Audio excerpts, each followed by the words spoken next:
Thank you, Elena. Thanks, everyone, for being here. It's a pleasure. I will spend my next 15 minutes trying to describe what the interoperability program of the European Commission is and what value can bring to all of you.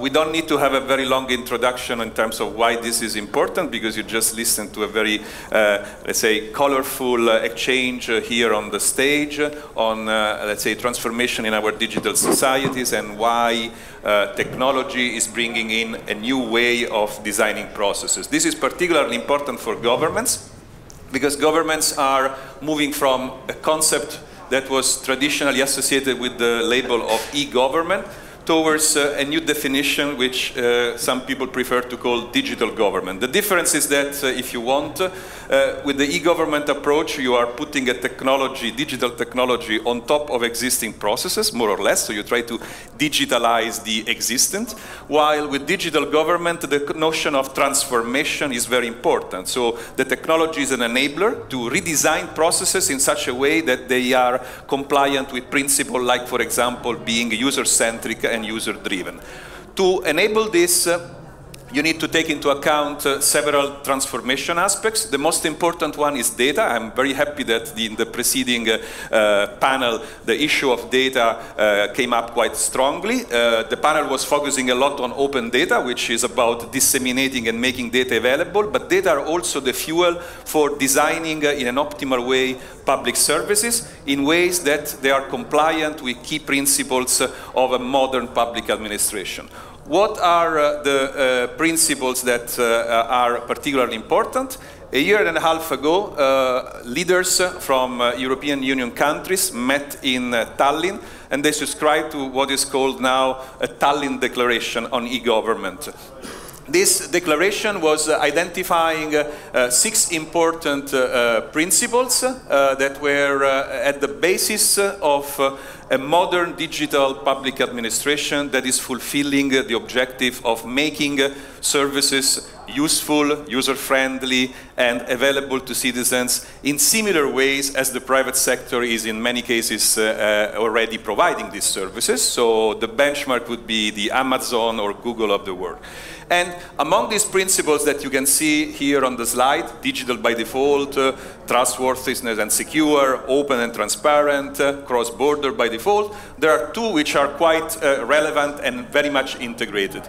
The first one is the once-only principle, which in a nutshell means that once we as citizens provide information to our governments for administrative procedures once, that's it. We don't need to repeat the same information twice or 3 times. Now, in our life, we know that this is a likely, let's say, is a principle that we would like to see realized, but it's not our daily life. If I'm coming from Italy, for example, in my administration, if you have to, let's say, comply with administrative requirements, sometimes you have to repeat the same information to the different departments in the government.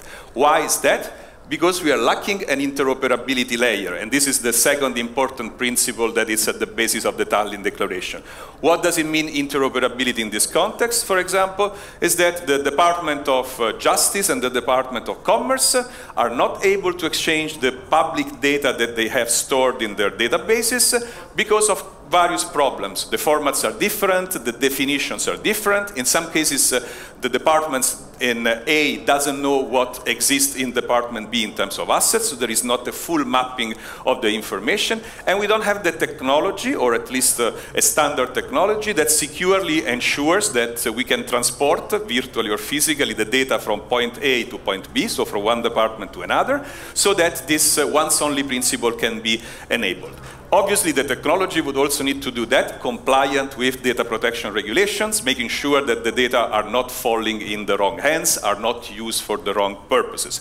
So this is just one of the examples of what interoperability means in practice, but if you think about your daily life and you are a purchaser, a consumer of technology like anybody else, I presume, you are very much familiar with the concept of plug and play. When you buy a piece of software or a piece of hardware, you don't expect to have too many troubles to insert that piece of hardware, for example, in your machine. You want the new mouse or whatever piece of equipment to be installed in your laptop or your desktop and to be working right away. So again, intuitively, what you want is at the different level, all the services in public administration to be plug and play, and also open for the private sector to build on top of these public services applications that are of general use for the citizens. So fortunately in Europe we have developed a few years ago something that helps us design from the very beginning public services consistent with these principles. And this is a document and a set of related instruments that goes under the name of European Interoperability Framework. What does it mean, interoperability, in this framework?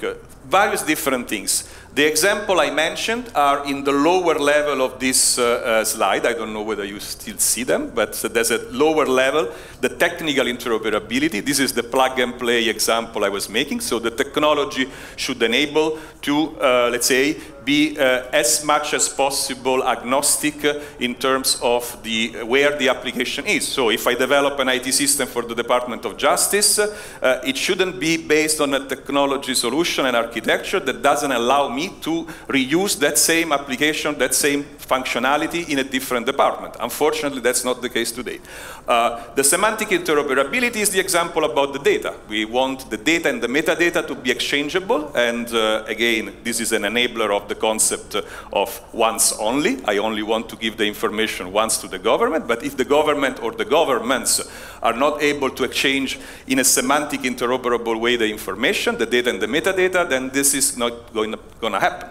But on top of that, and perhaps in a more complicated way, we know how government organizations have their own complexities.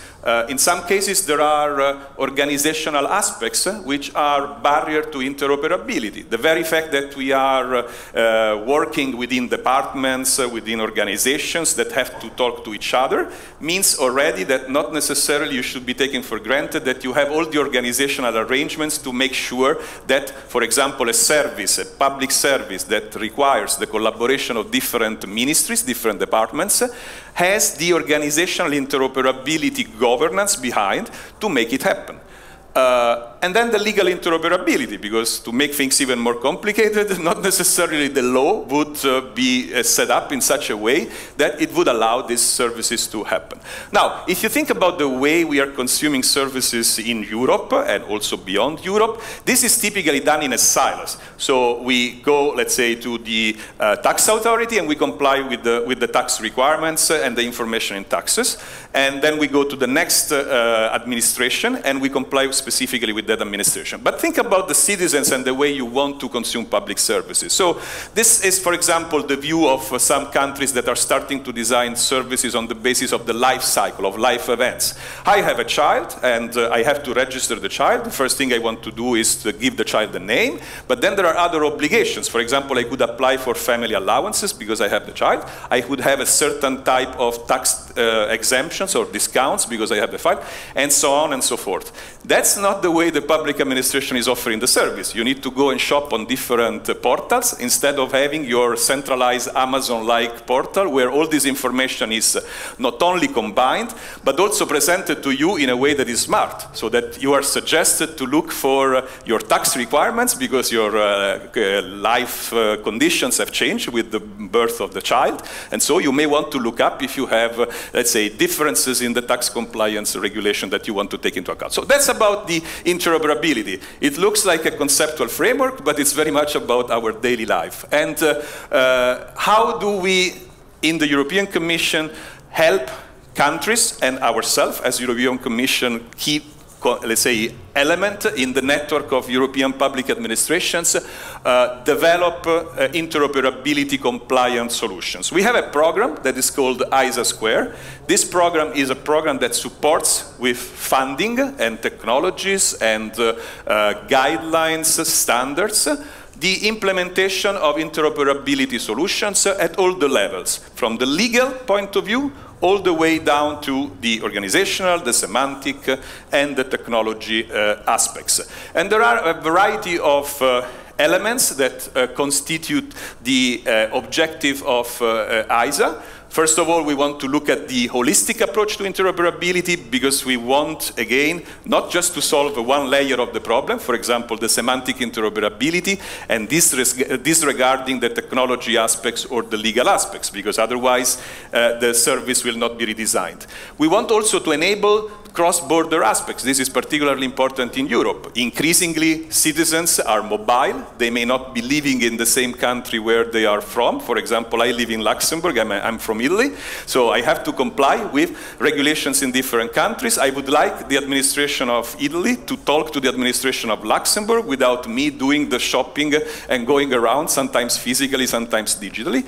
To do that, you need to have cross-border systems, for example, that are, let's say, allowing this provision of services across borders. But cross-sector, within borders, so within a country, across different departments, is also very important because of the example that I was mentioning. So interoperability program looks at a variety of solutions that are in part guidelines, in part technical standards, in part tools, applications, softwares. And the key element in all these things that we are producing through this program is that they should be open, they should be by design reusable, and obviously they should be interoperable, meaning that whatever technology is developed with the program, for example, can be used in country A, in country B, across sectors. So this is an example. I don't know how much you can see of it, but you can find it also on our website, and I will give you the links at the end of the presentation. This is an example. In each of the boxes, there are tools, standards, methodologies, guidelines, technologies, services that have been developed over time using the ISA support. For example, I don't think you will be reading it very well. I'll just pick a couple of examples to give you a sense. Core vocabularies. These are standard elements to make sure that when we want to exchange information between different authorities, for example, we are calling things with the same, in the same way. It's like when you want to translate from one country to another, you need to know that a certain word in English has the same meaning as another word in French.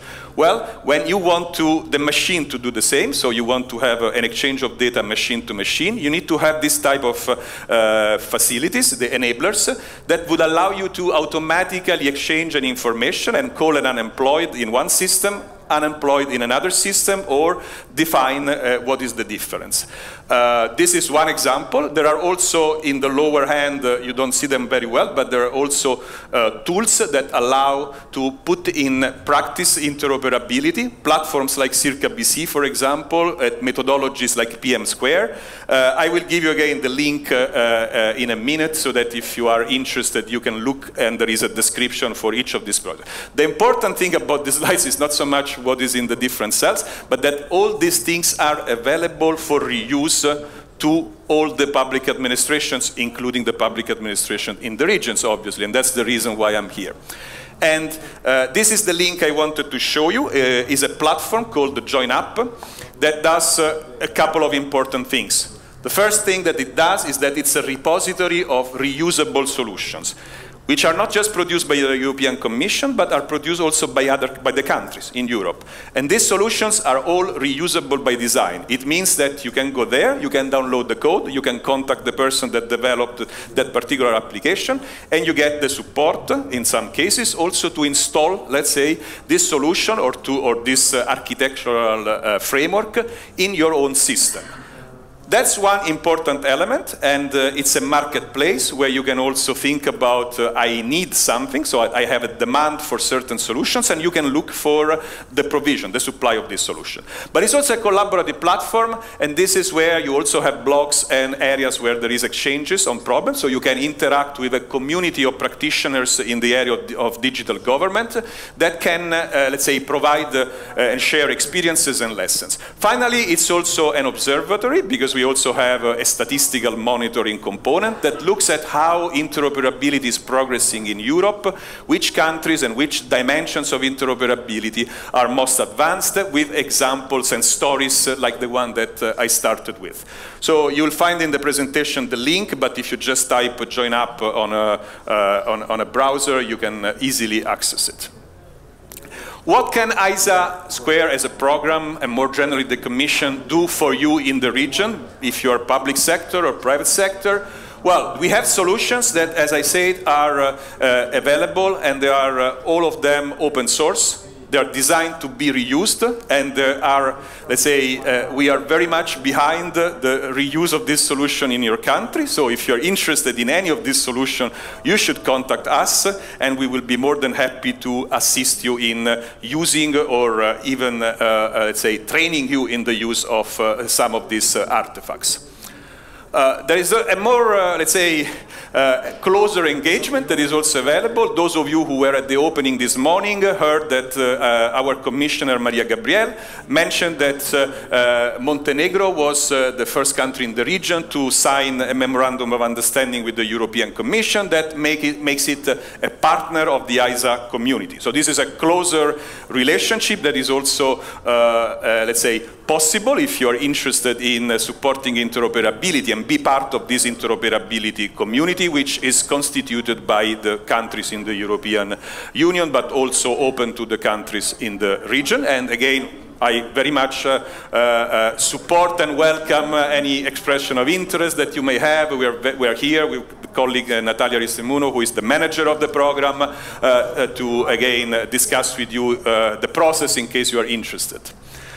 What else? My last slide is an invitation for you, if you are interested in these topics, to travel to Bucharest in the context of the week dedicated to digital developments organized by the Romanian presidency. We are organizing a big conference in Bucharest on the 11th of June. It's called Sharing and Reuse Conference. It's dedicated to showcasing solutions that are developed not just by us, but by the countries in general, that are open to reuse. We will also celebrate the winners of an awards that we are now on an annual basis organizing, and we give a prize to the best reusable solution that was developed in one of the countries, and it's again compliant with the principle of interoperability.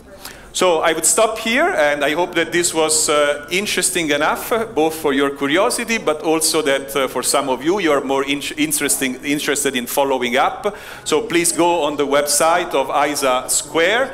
You see the links down there of our contacts. You can also type on Google ISA or join up, and you will find all the information, or otherwise talk to us. Thanks a lot.